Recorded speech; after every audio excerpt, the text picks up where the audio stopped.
Hi. Hi, Annika. Hi, Pete. We today are going to talk about our own personal coaching strategies, or just how we like to teach. Yeah? Yeah. Yeah. So, just before we turned on the camera, we were talking about chain drilling. So, for slightly more advanced students, what I really like to emphasize is linking positions together fluidly. Well, you don't necessarily have to get all the moves correct or all the fine details, but to see like a bigger shape or picture. So I will just use off the top of my head example. Last night, I taught any takedown to a pass to side control, regaining guard from hip escape into guard. They would then pop on two submissions, hip escape, break the guard, re-stand up, and then the other person would do the same thing. So they would take down, pass into side, hip escape in, link the guard, do a couple of submissions, come back up. That sounds like a lot, but I could get no strike white belts doing something in that shape, right? Yeah. So that to me is very, very important. Understanding the links between the game, because I'm going to throw it over to you. I don't know if that's something you do with MMA a lot, because there are so many disciplines which you need to integrate. Yeah. Do you do that, or do you like to, if you've got a full-on beginner, do you like to really, really break it down? Primarily though, with mixed martial arts, because we're not a full-time mixed martial arts gym, I have the look at it that if you want to learn striking, okay, we have some very, very high level Muay Thai fighters here. Go train with them. If you want to learn to do, you want to improve your Jiu Jitsu for mixed martial arts, guess what? Go do some Jiu Jitsu. It's pretty self-explanatory. And again, it's the same thing. When it comes to MMA, I'm not going to waste my time trying to teach you how to strike. I might throw in some submissions in a process of what we're doing, but I will chain things together. So it will sit like a simple thing will be like, okay, we're going to do get up drills and wall escapes. So there's a lot of cage work. This is stuff you don't necessarily, or you definitely don't do get up drills based off a wall or a fence in Jiu Jitsu. Because guess what? You're on a matted area with however large it is now. And there's no thing. So we'll start off just doing the get up. So getting taken down, posting, getting up correctly. I'm not giving away how I do that, that's my secret sauce.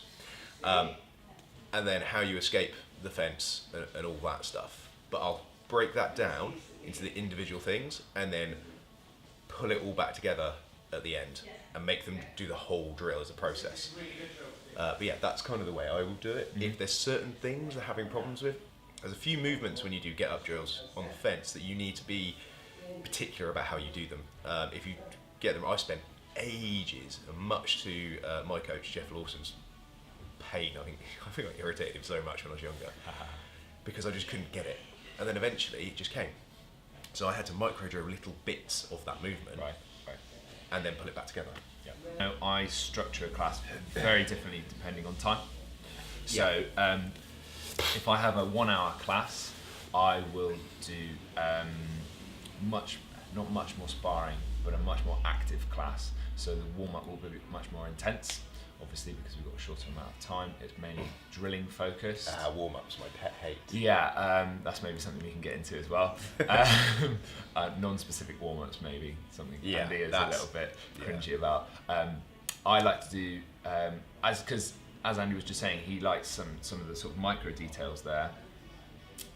I like to get people warm by doing a sort of a small movement, say just dividing the guard or doing one single pass again and again and again until they're warm. That hopefully will iron out little details. The longer class format is somewhere where I can observe individuals and really sort of hone in on them and sort of say, oh no, look, you need to put your hands here and here, because I have the time to explain them and develop those little points. I think both have valid grounds for use, to be honest, a shorter class and a longer class. Do you want to have a rant about warm-ups? Yeah, well, first I'll just quickly touch on class size. I'm very similar. I actually hate 1 hour classes. I like them. I like training them. Yeah, they're good to train in. Yeah. They're not so, from a coaching point of view, you want to they're get frustrating because you're always having to kind of cut a corner in what you're teaching. Unless we go back to the thing we don't want to necessarily teach, because we both like to kind of chain some drills together.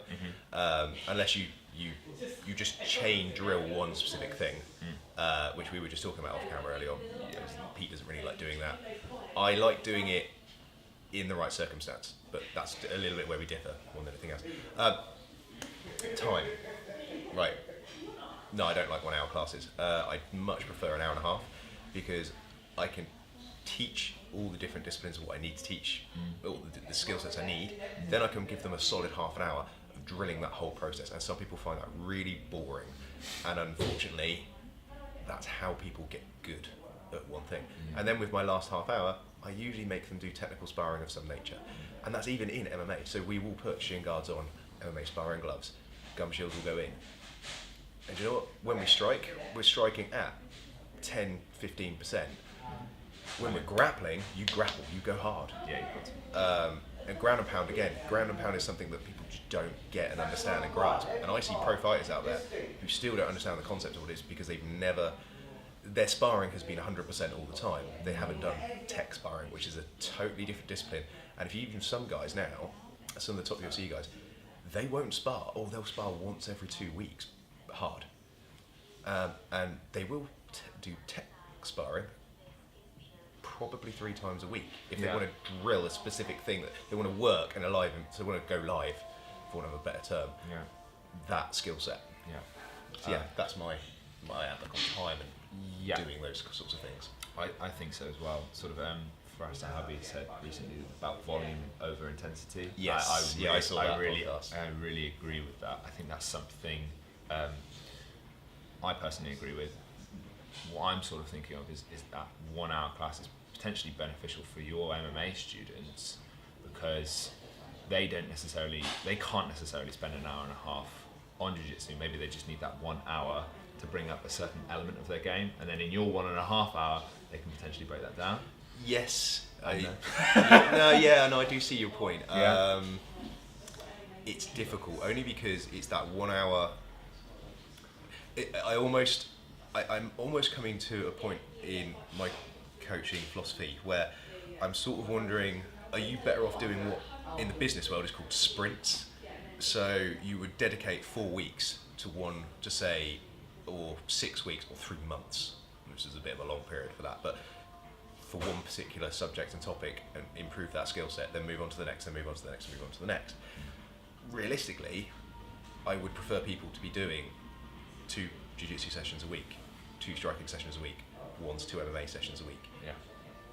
And they should all organically feed each other as they do more technical sparring, do more drilling, do all that sort of stuff, and they roll in jiu-jitsu and they spar with the Thai guys. And realistically, but that's kind of my outlook on it. Like sometimes that, just doing that 1 hour a week. So if I got someone who's fighting in 9 weeks and like, go do the no-gi and the jiu-jitsu sessions, just pick one of them, do 1 session a week, try and improve their skill set, it never really happens. It doesn't come together. It just doesn't. Because they're not having as you just said, they're not having the volume. The intensity might be there, but they're not getting the volume of training that they need to improve that skill.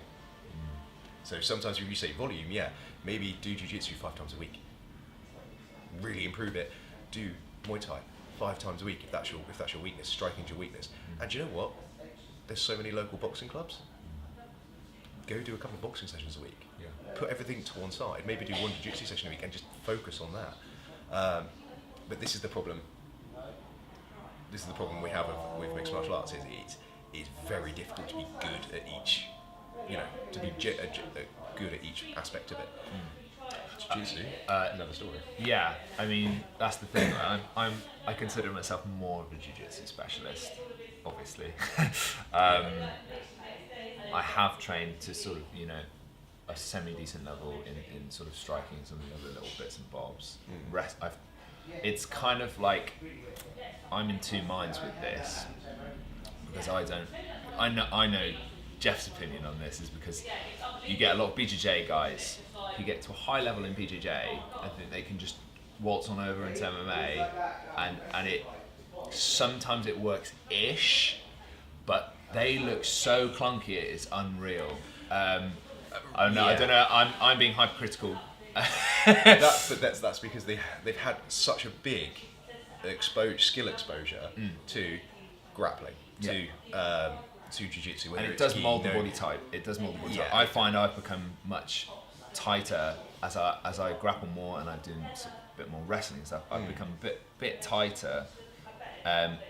Whereas you look at a high-level boxer, they're very fluid and they move in, and you see that sort of in the striking element. And you get a grappler and you just go learn boxing, and they're just like they're old very school cool. Damien Meyer. Do you remember? Yeah. Old school Damien Meyer. He's taken a long time to loosen up. So that's where that sort of you either a specialist or a generalist. I don't know. Yeah, for me, I'm more of a generalist. But yeah, if you take this goes into a whole other subject of matchmaking as well. But if you take a high-level jiu-jitsu guy, whether it be a brown belt or black belt, that's competed successfully and has a bit of a name for themselves, they cross over into that mixed martial arts realm. And because, as Pete said, they're kind of stiff, awkward, and all that sort of stuff, it makes it hard for them. But if they dedicate, I put it this way, I can think of one UK fighter who's a really good Muay Thai practitioner, and literally all he does is wrestle and grapple. That's literally all he does now. He doesn't really strike very often. I think maybe once a week. So that's a transfer of it. Is maybe if you're that good at this skill set, you just need to maintain that, and you need to absolutely focus on your body mechanics, footwork, and punching ability, striking, to bring that up, and then you need to find that middle ground where you marry it together, and that's where a lot of them go really wrong. That's got me thinking like, what?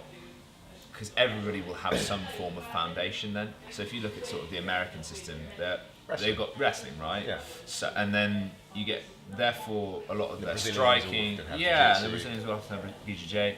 Over here, a bit of kickboxing, a bit of traditional martial arts and stuff as well. But now, boxing as well. We've got quite a good pedigree of boxing.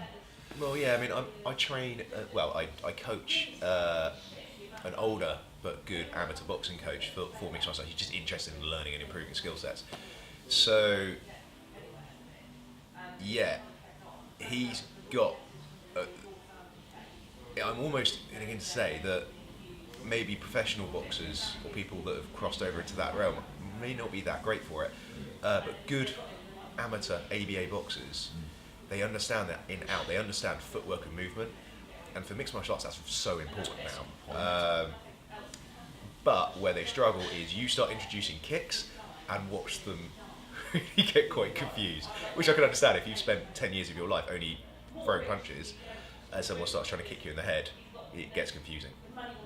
But they understand foot movement, they understand body mechanics, and they learn fast. That's the thing that happens. They just, when it hits the floor, that's where the challenge comes. We're still a little old school over in this country, I feel.